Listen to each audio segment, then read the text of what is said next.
আসসালামু আলাইকুম বন্ধুরা, কেমন আছেন আপনারা সবাই? আশা করি সবাই ভালো আছেন। আপনাদের দোয়া ভালোবাসা ও আল্লাহর রহমতে আমিও ভালো আছি। তো আবারও চলে আসলাম নতুন একটি ভিডিও নিয়ে আপনাদের মাঝে। আমি আজকে এখানে ভুড়ি ভুনা করব।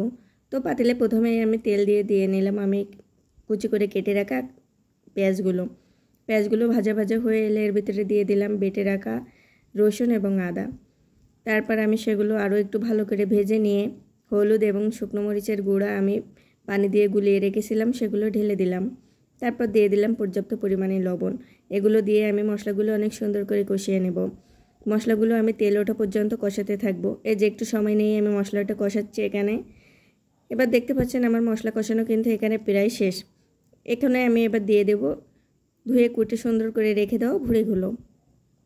এখানে আমি 1 কেজি পরিমাণে ভুড়ি নিয়েছি, কিন্তু ভুড়ি পরিষ্কার করার পরে তো আর 1 কেজি পরিমাণে থাকে না, অনেকটা কমে যায়। এগুলো দিয়ে এবার আমি এগুলো অনেক সুন্দর করে কষিয়ে নেব। অনেক সুন্দর করে কষাবো। সুন্দর করে যদি না কষানো হয় তাহলে কিন্তু ভুড়ি থেকে গন্ধ বের হবে। ভুড়ি থেকে অনেকটা গন্ধ আসে। এবারে কষাতে কষাতে আমি এর ভিতরে অল্প একটু জিরার গুঁড়ো দিয়ে দিলাম। আমি এখানে কয়েক ধাপে মশলার গুঁড়ো এবং জিরার গুঁড়োগুলো ব্যবহার করব। তো দেখতেই পাচ্ছেন এখানে আমি ভুড়িগুলো কষাচ্ছি। কষাতে কষাতে বেশ কিছু সময় কষানো হয়ে গেলে আমি এর ভিতরে পানি দিয়ে দিলাম। আমি বেশ কিছু পরিমাণ পানি দিয়ে দিলাম এখানে ভুড়িটা সিদ্ধ হওয়ার জন্য। আমি এখানে 2 ধাপে ভুড়িতে পানি দেব।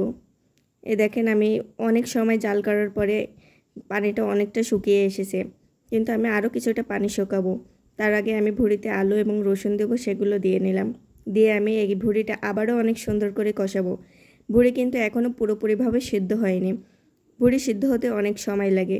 এটি একটু সময় নিয়েই রান্না করা লাগে, নাইলে স্বাদ পাওয়া যায় না, গন্ধ বের হয়। তো আমি আলু আর রসুনগুলো দেওয়ার পরে আমি সুন্দর করে কষিয়ে নিয়েছিলাম। তারপরে আমি আবার এখানে ঝোলের জন্য পানি দিয়েছিলাম। এখানে আমি ঝোলের জন্যও পানি নিয়েছি, আর ভুড়ি সেদ্ধ হতে যতটুকু বাকি ছিল তার জন্যও পানি দিয়েছি, কারণ আমার তখন পুরোপুরি ভুড়িটা কিন্তু সেদ্ধ হয়নি।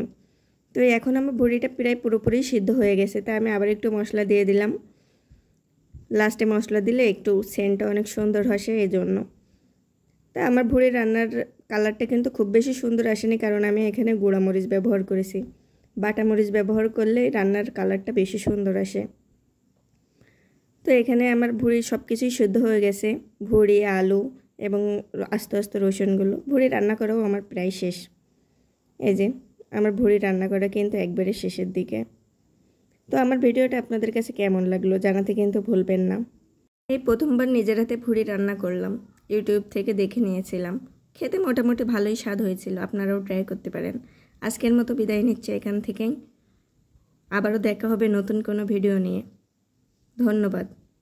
সবাই সাপোর্ট করবেন, পাশে থাকবেন। আল্লাহ হাফেজ।